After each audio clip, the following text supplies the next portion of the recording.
Hello everyone again, it is Joshua Gunnett. I'm coming back once again to demonstrate the updates to the Jointbreaker system, the HP damage system that is within the Roblox Robot Combat scene and is being brought to us through Lua and the studio mechanics, which I am all the more in love with as I continue on. So I'm here to show you the changes that have been made since the previous versions and demonstrate the new system, which is the Projectile system here, which is very fun. And without further ado, I will just jump onto that first. So essentially, the Projectile system, much like in real life robot combat, well, that is demonstrated by at least one or two robots during within the American BattleBot circuit. The projectile system has the ability to essentially instantiate projectiles stored within the server storage here and fire it out at a specific speed you set it to. All of this can be adjusted in the spawner section here with ammunition, projectile speed, and reload speed. All three of them being somewhat self-explanatory, since ammunition is how much you can fire before you're running out of ammo. Projectile speed is how much you can how fast it fires, and reload speed is pretty much how long it takes to fire again between shots. The projectile system is powered by a simple oh, no, let me just get it up. Not that one. Yes, this one. Projectile is powered by a very simple system, which is known as a body velocity object, which essentially just creates a velocity on the part itself, on the projectile itself, in a specific direction. To be more specific in that specific direction, ideally it is wherever this red square is facing, because in the script it is referencing something known as the look vector, which is basically the front face of an object. So wherever this face will be facing on the road, that's where the projectile will be firing outward towards in a certain direction. It'll always be along the X or Z axis, never on the Y, so you don't have to worry about it floating upwards or downwards, because for some reason body velocity is not affected by gravity, which is fine, really. It doesn't really need to be. It just looks kind of unrealistic. I may look into perhaps simulating some sort of gravity effect instead of just floating along in a straight line like a flying saucer. So, but yeah, it works normally. Granted, I did have to adjust something within the script here in every sort of Jointbreaker script, because I found a little bug here. Because we're damage value here. When it's of course when it hits a part that doesn't have a damage value in it, the damage value variable becomes the damage dealt thing. But of course, if it already hits a part that already has damage value in it, then it just references an entirely new one called a local variable, which is damage val. Which is like, yeah, whatever. And I didn't think it would be that much of an issue, but this system helped outline the issue, because if I scroll down to here, essentially I had this part here be damage val instead of dam val. And technically speaking, a already instantiated Jointbreaker does not already have damage val as defined to them. So upon them striking something, it wouldn't be able to reference the damage value in itself. It's just referencing damage val, which is already nil in the eyes of this script. So it's like it can't reference something there's nil. So I've just so it was a simple, quick change to just reference it as damn val. Which is fine. It works now and should be fine. Also, I added in a an additional segment within the joint breakers. I haven't added it into this one yet, which I will be doing so after. But I did added something, and I'll go over to the spinner script to demonstrate what I have added here at that specific section. He essentially added in this bit here. If hit find plus child class attachment, then local A equals hit find plus child attachment A destroy. Essentially, what that means is that Jointbreaker, constraints within Roblox are powered or held together by 2 attachment points. So what this does is that it ensures the constraint no longer works by destroying that connection. By destroying the attachment that's already residing in the part here. So as you can see here, say for instance, enough damage is dealt to the motor of the spinner script here. What would happen is that the motor's attachment within there would break, and because that would break, the spinner would no longer work anymore. And it just helps ensure that anyone who decides to maybe build their robots out of rope constraints or rod constraints, anything kind of, or spring constraints, any kind of cheeky attachment, they can't get away with it. And that's all sorted. Yeah, everything else is kind of normal. Haven't really made any different changes into the scripts aside from specific areas. I've decided for the spinner script that instead it would go down to, instead of being reduced by 1/3 every hit, it would become by 1/2 every hit, because it sounds a lot better. It encourages a lot more of a spin up. I've also had to reduce the milestones of the spin up speed, because it's no longer 100 speed now. This maximum it's 80 speed in my own competition, because at 100 speed and above, spinners can get finicky, especially horizontal ones and full body spinners. I should know. I've built a few of them before in Roblox, and they do get quite finicky if they go into triple digits. But I did make something that would make the creators, the builders' time much easier in terms of scripting.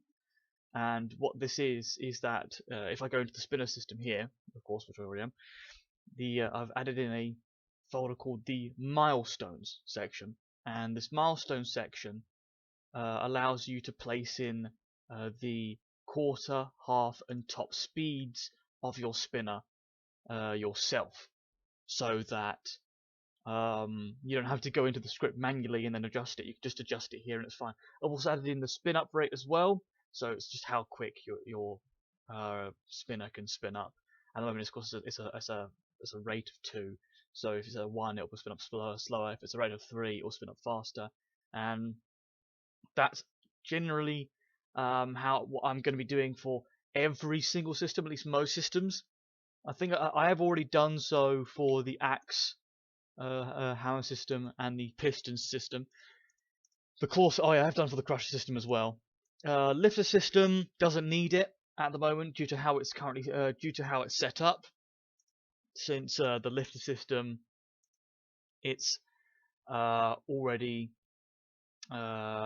lifting up and down.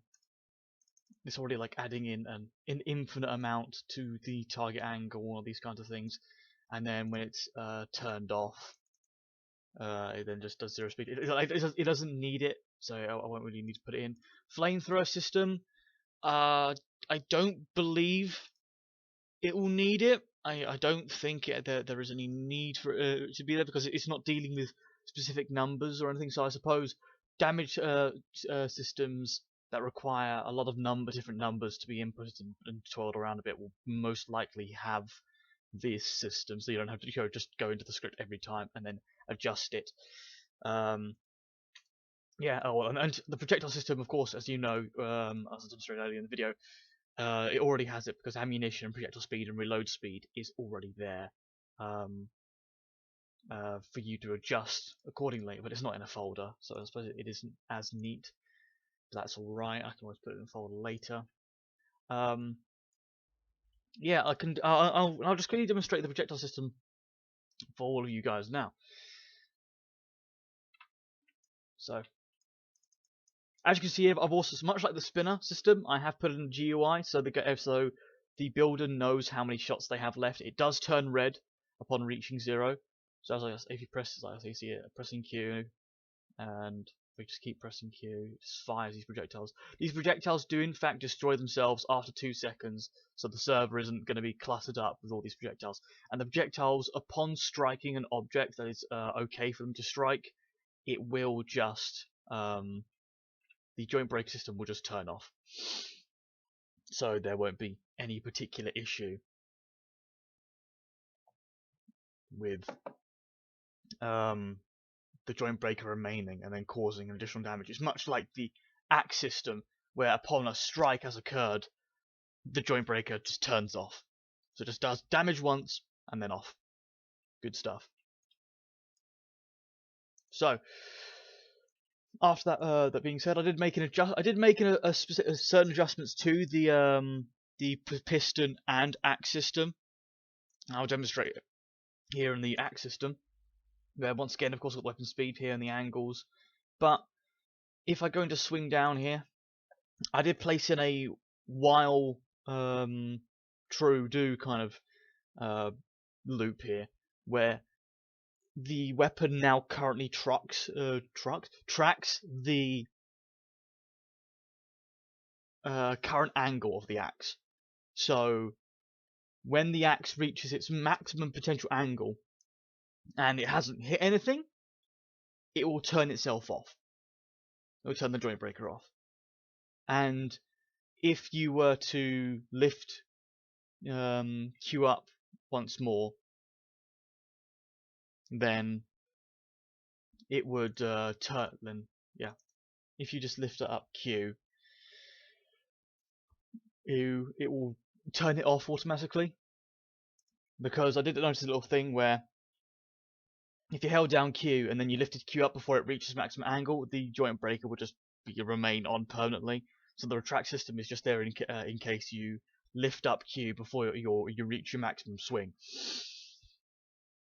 And you can just keep going at it and swinging down and slamming and that kind of thing. I also added in a return swing thing just in case your axe can smack both ways. So all you need to do is, if you go into your operate tool and just reference return swing in the weapon deactivate bit here, you just call that return swing instead of retract, and you're good to go. Not a lot of scripting needs to be done there. And it's the same for the piston system as well. You know, the backward being the backward angle, the resting angle, and then forward being the attacking angle. Simple as, easy peasy. Nothing too unexciting. Pardon me. And then we have the last but not least, the final change, the height checker. This was brought to my attention thanks to a friend of mine, where he had an issue with his own damage system, where people were taking advantage of the increments, where one could just have a slow elevator-like lifting platform bot that would just catch a robot, lift them up to like the highest increment possible, and then just gently lift them back down to the collision box, and that would just deal the maximum amount of damage, even though unrealistically that wouldn't do any damage at all. Or no, not unrealistically. Realistically, it wouldn't do any damage at all. So I've essentially had this height checker now track its current velocity, as mentioned here. The current velocity will be the assembly linear velocity .y. So it's tracking its current velocity through the y value. And what happens here is that if it reaches above a certain velocity, which I have done the testing at the minimum requirement, and -50 is the way to go, because it's positive when you're flying upwards and negative when you're flying downwards. It does work at -50. So what it will do is that now it will send over the robot's name to the name checker when it's reached -50. So I guess now if anyone tries to do that kind of weapon system, they would have to. It would just be like a really a quick zoom up and down, just a proper slam now. So it's actually somewhat realistic.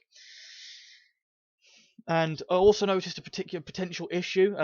Like the reason why these bits here now have the -0.1 value, and the first dot value bit here is because firstly I've done a similar thing here with the increment system, where you put in the increments here manually. You don't have to go into the script to do any changes. Essentially, I noticed an issue where even if a robot reached that increment, like even if they reached the first increment, which was like 20 or whatever you want to set it to, it would be something like 19.997. And of course, since scripts love specifics, it's not 20, even though it looks like it should be 20, therefore it doesn't work. So what I've done is, for the sake of ease and ensuring that there isn't any kind of,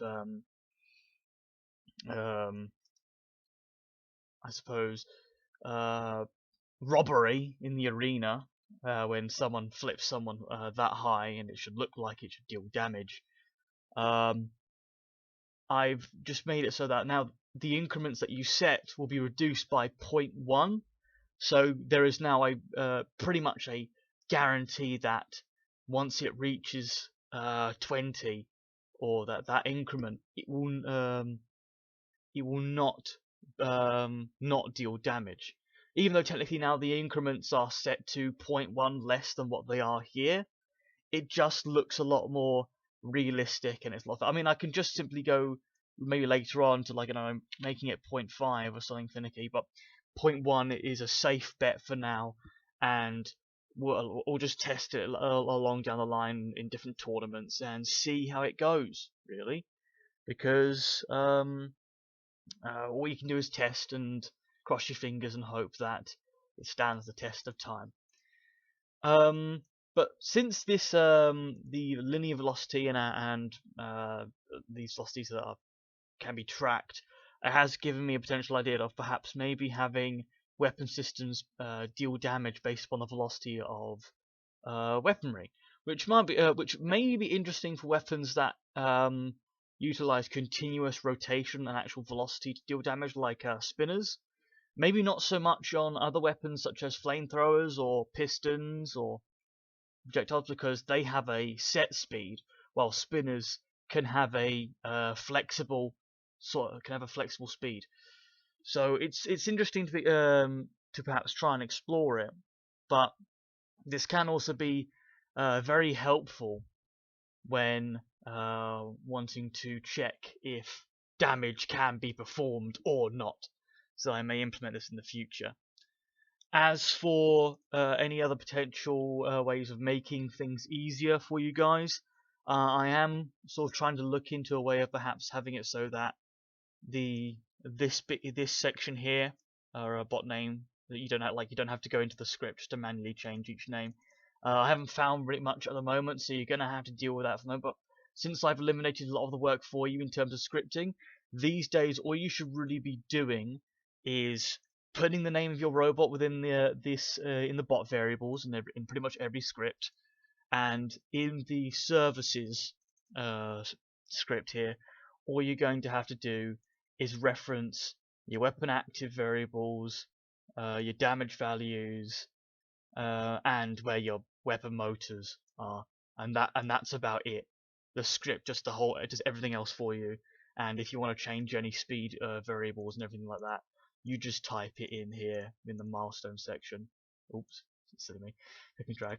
And that's about it, really. That's the current system. Thank you for watching this. I will be shipping this out later today. But yeah, thank you for watching, and happy joint breaking.